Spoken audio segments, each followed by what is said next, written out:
Снова всем здравствуйте!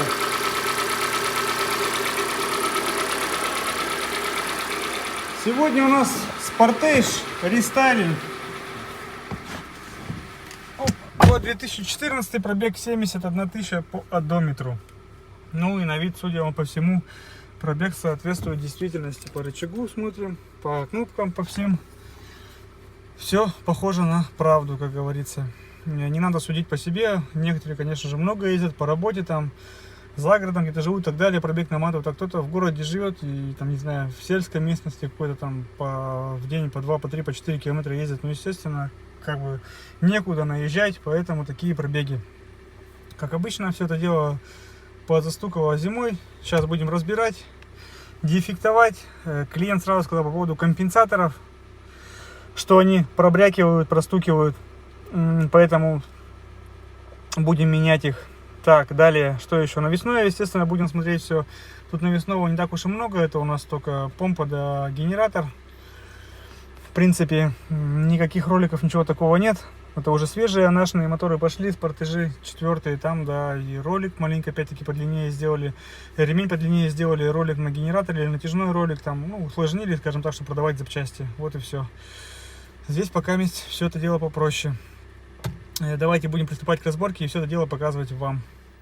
Навесное оборудование все поснимали, все нормально, все защелочки целые, шланчики целые, нигде ничего не поломалось, не потрескалось, хорошо. Катализатора нет, стоит резонатор вместо катализатора врезанный, удален нижний, посмотрим, клиент попросил глянуть на него, в каком он состоянии. Так, мотор в принципе внутри нормальный, цвет чистый, последние две замены, как я понял, это был Лукойл, тоже Armatec. Так, цепь у нас не вытянута, натяжитель практически вообще не вышел, это все дело натянуто, поэтому, скорее всего, трогать не будем. Цепь точно не будем, башмаки посмотрим, в каком состоянии натяжитель, естественно, меняем, потому что вот эта вещь, она одноразовая. Ее раз снял, второй раз не вздумайте ставить, 100% проскочит цепь, будьте аккуратны. Так, далее. Да, в принципе, больше ничего такого нет, давайте убираем ДРМ, постели распредвалы, компенсаторы достаем. И достаем ГБЦ, смотрим на цилиндры, работаем. ГБЦ сдернули. Так, что тут у нас? Стучали второй и четвертый цилиндр. Второй, четвертый. Примерно одинаково у них самочувствие, что у второго, что у четвертого. Кто-то говорит, что постоянно четвертый. Нет, ребят, смотрите, второй такой же. Потом первый идет, начал. Третий самый живой. Многие опять-таки путают задиры с вот этими полосками. Вот эта полоска, это именно что-то попало на кольцо и процарапала стенку цилиндров. Вот и все. Нагар, окалина какая-то и так далее. Сейчас стало модно, залазит в новые автомобили практически и кричать, что там их задирает сразу же с завода. Да нет, ребята, это именно не задиры, это именно пыль, песок какая-то попадает. Раз, шоркнула, вылетела, все, царапина осталась, к сожалению. Но через нее даже хон видно. Это не задиры. Не путайте задиры и царапины. Разные вещи вообще. Так, осталось у нас тут 3 болта крепления блока. Достаем блок, разбираем, смотрим на цилиндры, на коленвал, на вкладыши коренные, шатуны, это все понятно. Выкидывать будем, ставить нормальные. Нас интересуют коренные вкладыши и сам коленвал. Работаем дальше. Мотор полностью разобрали. Начинаем с блока. В принципе, говорю, чистый мотор. Опрятный. Посмотрели плоскости. Ни здесь, ни здесь, ни здесь. Нигде прогибов нет, здесь тоже ничего нигде не заварено. То есть фрезеровку делать не будем. Сейчас заклеиваем подачу масла, чтобы туда стружка не летела при росточке лишнее. Вот они у нас цилиндры. 4, 3, 2, 1.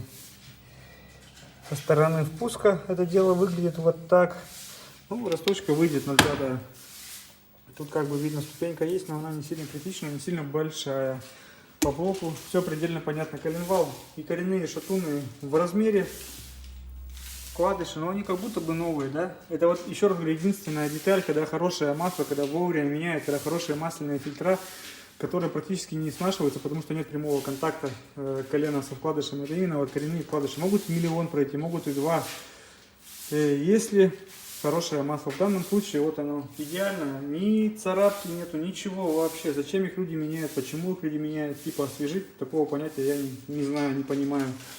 Наглядно видим, корень в размере, вкладыши идеальны, естественно, мы их оставляем. Ну, шатунные, как я и говорю, нас не волнует, потому что мы их выкидываем, ставим нормальные поршня. 4-й поршень задранный. Опять-таки в зоне колец нагара особого-то, ребята, нет. Да, все довольно-таки прилично для этого пробега. Кольца еще не залегшие, не зафиксованные. Третий цилиндр.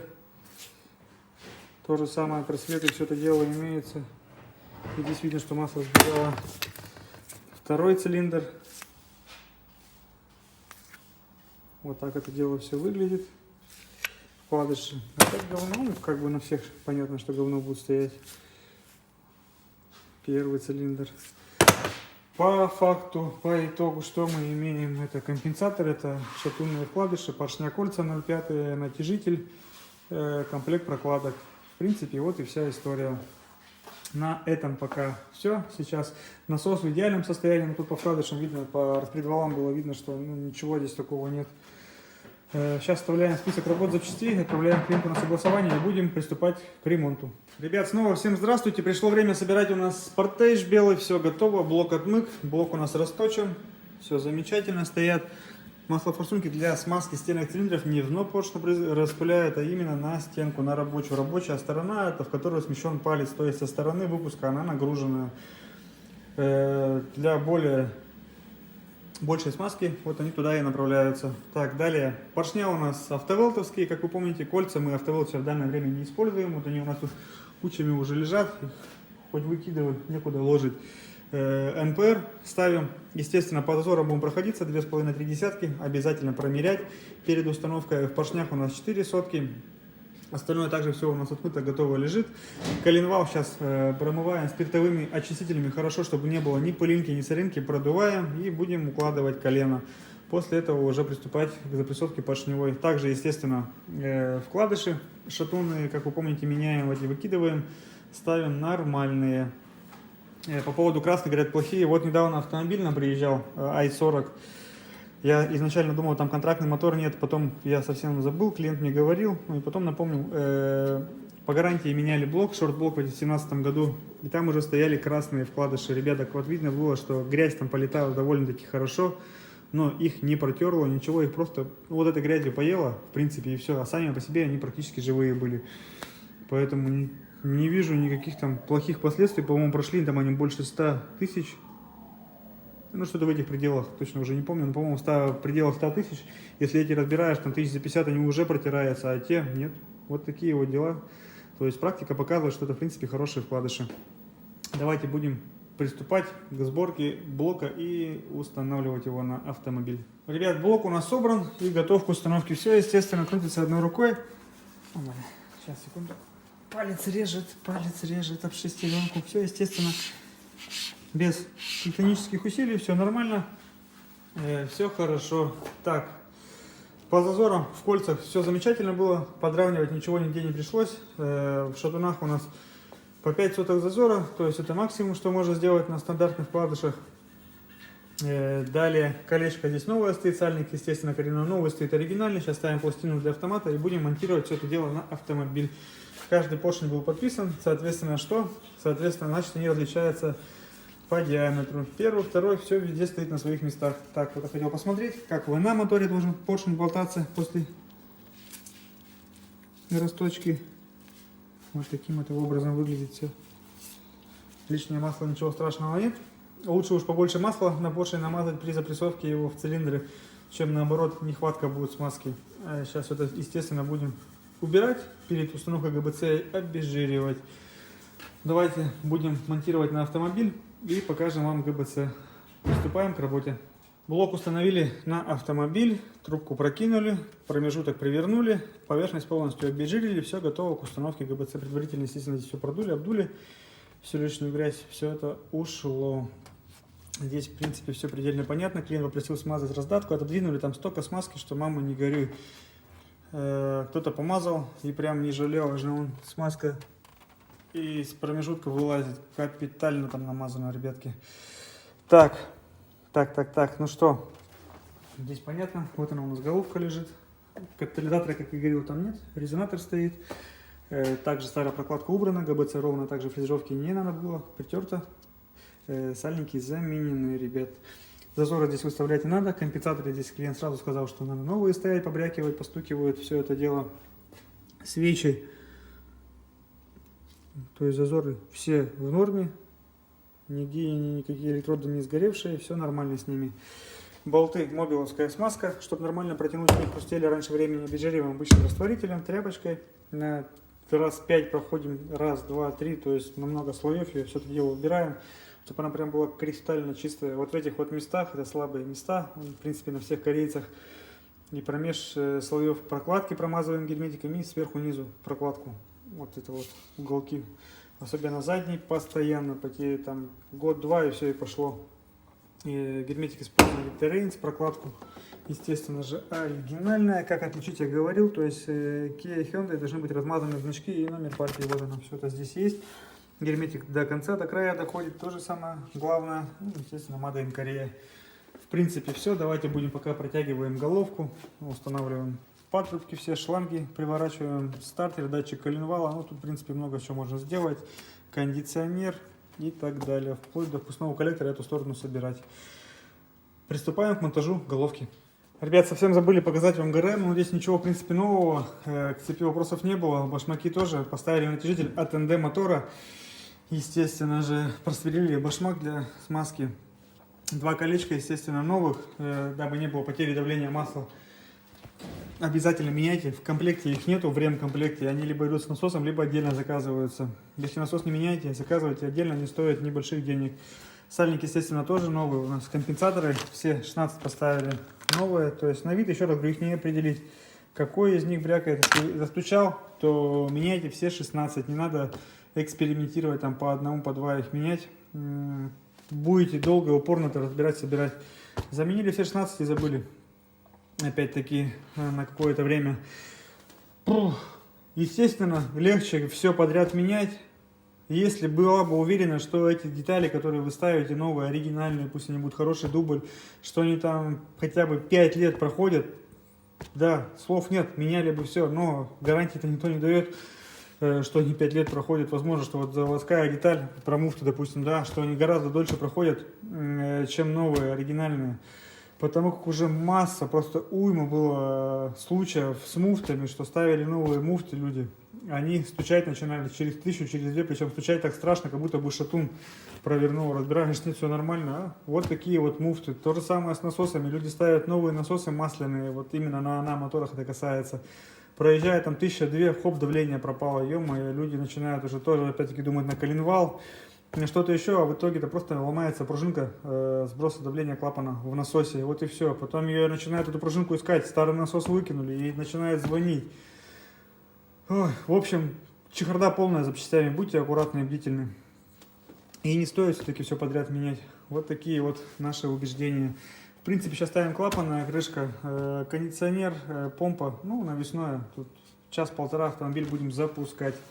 Работаем дальше.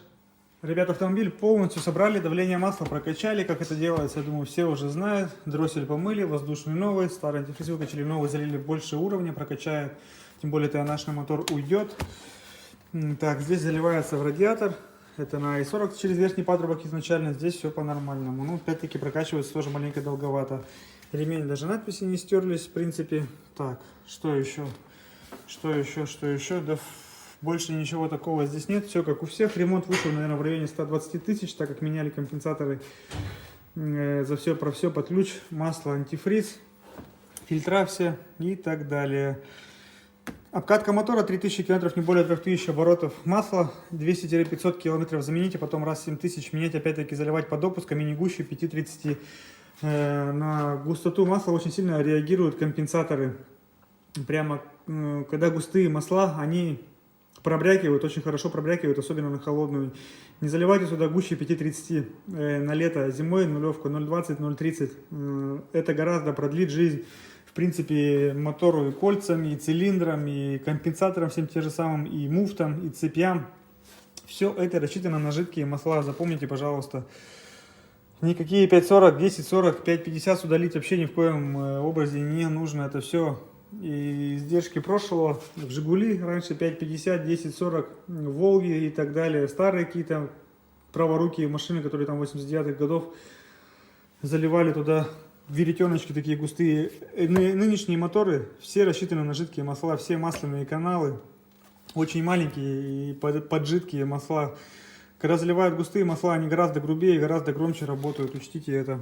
Так, ну и бензин 95-й, не потому что октан, не потому что он чище, а потому что октановое число выше и детонация на нем гораздо меньше, особенно в жару. А детонация, как вы знаете, тоже убивает моторы. Так, все защелки целенькие, все везде встало на своих местах. Давайте будем пробовать запускать. Обязательно давление масла прокачивайте на них, дабы не встрять. Оп. Сейчас, секундочку, клиент пришел. Так, ну что, запускаем автомобиль. Давление есть, аккумулятор есть. Пробуем. Запустился. Работает ровненько, работает тихо, без посторонних шумов. Все хорошо, ошибок никаких нет. Так, сейчас будем прогревать до рабочей температуры, прогазовывать его минут 5-2500 держать, поднимать, смотреть, чтобы все сальники, прокладочки и тому подобные вещи были сухие, потому как, еще раз, запчасти полный шлак. Отбирать пытаешься, конечно же, ну, всякое бывает. Год у нас 2014, пробег 71 по одометру. Так, в принципе, все, цену я говорил, давайте послушаем снаружи и будем заканчивать.